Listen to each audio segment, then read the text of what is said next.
할렐루야. 이 시간에 같이 은혜 받을 말씀입니다. 마태복음 21장 6절로 말씀부터, 마태복음 21장 6절로 말씀부터 믿음을 합독 같이 또 은혜 받겠습니다. 다 같이 믿음을 합독합니다. 시작.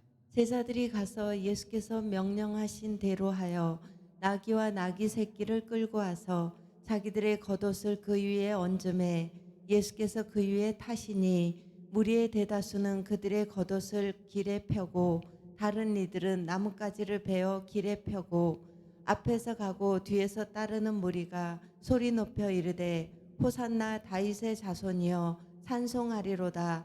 주의 이름으로 오시는 이여 가장 높은 곳에서 호산나 하더라. 예수께서 예루살렘에 들어가시니 온 성이 소동하여 이르되 이는 누구냐 하거늘 무리가 이르되 갈릴리 나사렛에서 나온 선지자 예수라 하니라. 아멘. 아멘. 사랑이 많으시고 은혜가 풍성하신 아버지, 은혜와 사랑을 주님 감사합니다.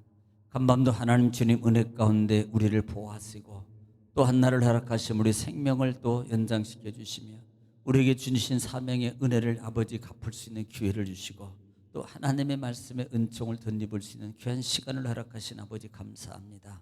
이 새벽도 하나님 찬양하며 예배하오니 이 시간도 말씀 받기를 원합니다. 생명의 은혜, 응답의 치유의 기적의 축복의 말씀을 이 시간도 허락하오니 우리가 아멘하고 화답하여 하나님의 말씀의 은총을 충만함으로 누리게 하옵소서. 이 시간도 함께 하심을 주님 감사하며 예수님의 이름으로 기도 올렵나이다. 아멘. 할렐루야. 할렐루야. 오늘도 하나님은 여전히 오늘도 말씀을 통해서 이렇게 말씀하십니다. 그러므로 하나님의 말씀을 받을 때 여러분 말씀을 받는 자세가 정말 중요합니다. 여러분 하나님 앞에서 내가 하나님의 음성을 듣는다라는 자세로 여러분 받으면 큰 복이 됩니다. 또 말씀이 선포될 때에 우리가 입을 열어서 아멘 하고 하나님께 영광 돌리고 화답하면 여러분 하나님 말씀은 여러분 그대로 될 줄 믿습니다라는 고백이고 또 하나님 그대로 이루어지기를 원합니다라는 기도고 또 하나님께 영광 돌리는 입술의 고백입니다. 그러므로 여러분 아멘하여 하나님의 은혜와 은총과 축복을 누리는 여러분 복된 하나님의 사람 되기를 주님 축복합니다. 오늘도 그렇게 되기를 다시 한번 주 이름으로 축원합니다. 자, 우리는 계속해서 마태복음 21장을 통해서 같이 은혜를 나누고 있습니다. 여러분 지난 시간에 1절 말씀부터 5절 말씀까지 예수님께서 이제는 예루살렘으로 올라가시는 중에 왜 올라가요? 십자가의 순환을 받으시는 때가 됐기 때문에 올라가십니다. 마치 두 제자를 불러놓고 예수님께서 올라가시다가 두 제자를 불러서 맞은편에 가면 나귀가 있을 거야. 그 나귀를 끌고 오라라고 말해요. 결국은 하나님께로 약속하신 선지자로 말미암아 약속하신 약속을 이루기 위함이라 그랬습니다. 여러분 우리는 정말 주 안에서 하나님의 약속을 성취하기 위해서 우리도 힘쓰고 애써 우리 주신 사명을 잘 감당해야 될 줄로 믿습니다. 자, 오늘 6절 말씀부터 우리 같이 한 절도 읽으면서 같이 은혜를 나누겠습니다. 제자들이 가서 예수님께 명한 대로 그랬어요. 제자들이 가보니까 예수님 명한 대로 그대로 순행해요. 7절에 나귀와 나귀 새끼를 끌고 와서 자기들의 겉옷을 그 위에 얹음에 예수께서 그 위에 타시니라 라고 말씀합니다. 자, 지금 나귀를 끌고 왔어요. 그리고 예수님이 그 나귀에 탔습니다. 그리고 난 다음에 그들이 한 행동이 뭐냐면 자기의 겉옷을 그 위에 얹었어요. 겉옷을 그 당시에 겉옷은요, 당시 겉옷이라는 말은 자기 어떤 품위의 상징이에요. 이것은 결국은 자기가 그분의 수하가 되고 자기의 그 밑에 내가 이제는 섬김으로 그런 삶으로 내가 가겠습니다라는 삶의 표현입니다. 그런 뜻을 가지고 이 나귀의 겉옷을 그 위에 얹었더라 이렇게 말합니다. 또 하나는요, 왕을 영접하거나 그다음에 왕의 즉위식이 있을 때 그 옷을 벗어서 행하는 극적 예절의 상징이었어요. 그러니까 실제 이 사건이 어디에 나오냐면 구약에도 있어요. 이 사건이 구약에 열왕기하 9장에 보면은 예후를 통해서 일어난 사건입니다만은 13절 말씀에 이 말씀이 그대로 기록되어 있거든요. 실제적인 일이었어요. 한번 여러분 보겠습니다. 왕하 9장 13절 말씀 시작. 무리가 각각 자기의 옷을 급히 가져다가 섬돌 위 곧 예후의 밑에 깔고 예. 나팔을 불며 이르되 예후 왕이 지금 자기 옷을 깔아서 예후 밑에 두고 그 위에 그의 그 경위를 표하는 거예요. 8절에 무리의 대다수는 그들의 겉옷을 길에 펴고 다른 이들은 나뭇가지를 베어 길에 펴고. 예.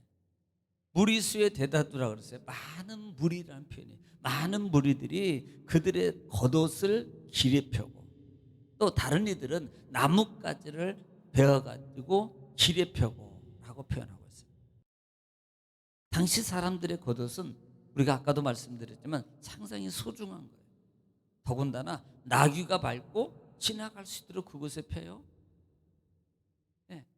이것은 모든 것을 그 앞에 내가 복종함으로 내려놓겠다는 거예요. 하나의 복종의 표시예요. 자기 헌신의 표시라 그랬습니다. 자기 신분을 내려놓고 그 다음에 경외하는 표징의 상징이 표징이라는 사실이에요. 또 하나 나뭇가지를, 여러분 당시 나뭇가지는 종려나뭇가지를 의미합니다. 종려나무는요 뭘 상징해요? 승리를 상징해요. 그래서 그 왕이 주로 그 왕이 지나가는 길에요 그 종려나뭇가지를 군중들이 종려나뭇가지를 꺾어서 거기다 깔아놓든지 아니면 그 종려나뭇가지를 가지고 막 흔드는 거예요. 왕이 지나갈 때 당신은 승리자입니다, 환영합니다, 막 이렇게 흔드는 거예요. 지금 그런 행위들을 이들이 하고 있다는 사실이에요. 누구에게? 예수님에게. 예수님. 그러니까 이렇게 행했던 이들의 모습은, 환호하고 있는 이들의 모습은요 결국은요 다시 말하면 구약의 선지자들이 대망했던 그와 같은 메시아가 이제는 왔다라는 말입니다. 다시 말하면 이것은 어떤 영적 하나님의 뜻을 이룬 메시아가 아니라 육적 메시아를 가르는 거예요. 그래서 그분이 와서 이제는 로마 정부로 말미암아 우리를 해방시키시고 우리를 고통과 걱정과 여러 가지 박해서 우리를 해방하고 우리를 자유를 주고 우리 이제는 저 예수님이 온 나라를 다 통치하고 그다음에 다스리게 될 것이다라는 그런 의미입니다. 그러니까 십자가에 죽으시고 영원한 속죄의 나라를 이루기 위한 그와 같은 뜻으로 보는 게 아니고요 육적 메시아가 와서 이제는 우리를 해방시켜 이런 의미를 가지고요 이들은 환호하고 있는 거예요. 그러니까 얼마나 영적 무지고 하나님의 선지자의 약속을 여러분 모르는 거냐 이 말입니다. 영적 귀가 영적 눈이 가려져 있는 것이에요. 사실 여러분 이 예수님께서 나귀를 타신 이유 중에 하나가 또 있습니다. 예. 지난 시간에 말씀을 안 드렸습니다만은 이 부분이 구약 성경의 사무엘하 16장 부분에 보면은 1절로 2절 말씀에 보면은 여러분 나귀를 타는 이유가 있어요. 나귀를 타고 들어오신 이유가 있다 이 말입니다. 사무엘하 16장 1절부터 2절입니다. 시작. 다윗이 마루턱을 조금 지나니 무비보셋의 종 시바가 안장 지운 두 나귀에 떡 200개와 건포도 100송이와 여름과일 100개와 포도주 한 가죽 부대를 싣고 다윗을 맞는지라. 왕이 시바에게 이르되 내가 무슨 뜻으로 이것을 가져왔느냐 하니 시바가 이르되 나귀는 왕의 가족들이 타게 하고 떡과 과일은 청년들이 먹게 하고 포도주는 들에서 피곤한 자들에게 마시게 하려 함이니이다. 여러분 이 말씀이 무슨 말씀이냐면 지금 다윗이 사울에게 쫓겨다녀요. 다윗 사울당이 쫓겨다녀서 피난 다니다가 이제는 뭐예요? 다시 예루살렘으로 입국하면서 왕의 복귀, 왕위로 다시 복귀하는 과정이 있거든요. 그때 지금 시바가 뭘 준비해요? 떡과 나귀를 준비해서 그의 가족들을 타게 해요. 거기에 2마리 정도밖에 안 되거든요. 그러면 가족들이 2명밖에 안 되겠습니까? 많은데 누가 타겠습니까? 실제적으로는 나귀는 짐을 싣고 또 하나는 사람이 타는데요. 그게 누가 타겠어요? 다윗 왕이 타고 들어가지 않겠냐 이 말이에요. 그러니까 왕의 귀환입니다. 버림받고 피난했던 그 왕이 다윗 왕이 음직으로 복귀하는 거예요. 그러니까 지금 나귀를 타고 갔던 이 부분에 대해서는 여러 가지 의미가 있습니다. 예수 그리스도의 하나님의 왕의 복귀다라는 의미도 있고요. 또 겸손함으로 나타나는 상징의 복귀다. 사명을 감당하는 예수님 모습이다라는 말씀을 우리가 볼 수 있다 이 말입니다. 자, 9절 말씀 보겠습니다. 앞서가고 뒤에 따르는 무리가 소리를 높이 이르되 호산나 다윗의 자손이여 찬송하리로다. 주의 이름으로 오시는 이여 가장 높은 곳에서 호산나 하더라. 여러분, 이 호산나 다윗의 자손이여 그래. 소리 지면서 무리들이 앞에도 가고 뒤에도 따르면 아주 난리 났습니다.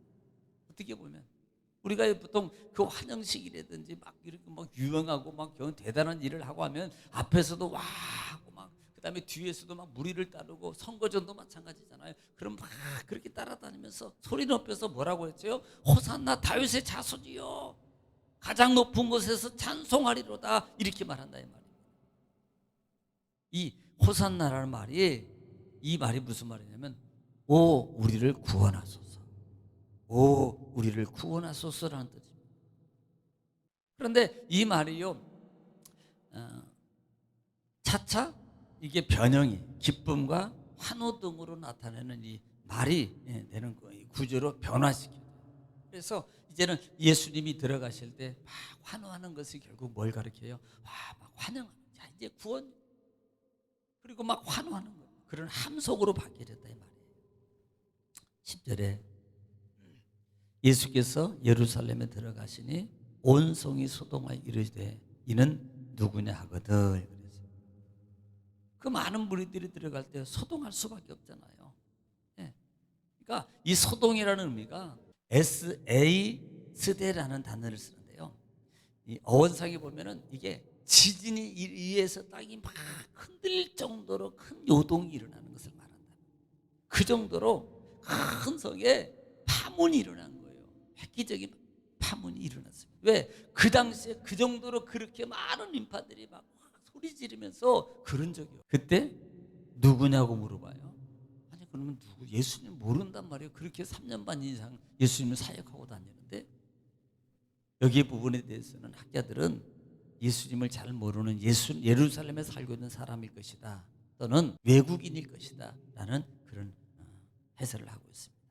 자, 11절에 무리가 이르되 갈릴리 나사렛에서 나온 선지자 예수라 하니라. 그러니까 이들을 뭘로 봐요? 지금 계속 보는 게 사람이 낳은 선지자 중에 한 사람으로 보고 있는 거예요. 정작요 여러분 그를 해방하고 그 다음에 그들을 구속해서 해방시키시고 고통에서 해방시키시는 육적 메시아로 계속 보고 있는 거예요. 그 다음에 선지자 중에 한 사람이다라는 개념으로 진짜 하나님의 약속을 성취를 이런 진정한 메시아로 보는 사람이 없더라는 거예요. 오늘 여러분은 정말 예수님을 어떻게 여기고 신앙의 삶을 걸어가고 있습니까? 이들과 같이 똑같이 육적 만족을 위해서 예수님을 바라봅니까? 예수님을 따라갑니까? 아직도 영적 눈과 영적 귀가 가려워져서 그렇게 하나님의 사역과 말씀의 은혜를 덧입으면서 불구하고 우리가 육적으로 간다면 우리 삶을 좀 다시 한번 회복하고 바꿔야 될 의미가 있습니다. 그래서 우리가 다시 한번 우리가 하나님 앞에서 우리 주신 사명을 알고 참된 사역을 감당하며 주신의 주신 축복을 위해서 여러분 기도하고 또 나라 면역을 위해서 여러분 자녀를 위해 기도하겠습니다. 같이 기도합니다. 주여 하나님 자녀 되신 하나님 은혜와 사랑을 주여 감사합니다. 하나님께서 늘 사랑하시고 또 말씀을 통해 깨달은 여러분 종례를 하신 아버지 감사합니다. 아버지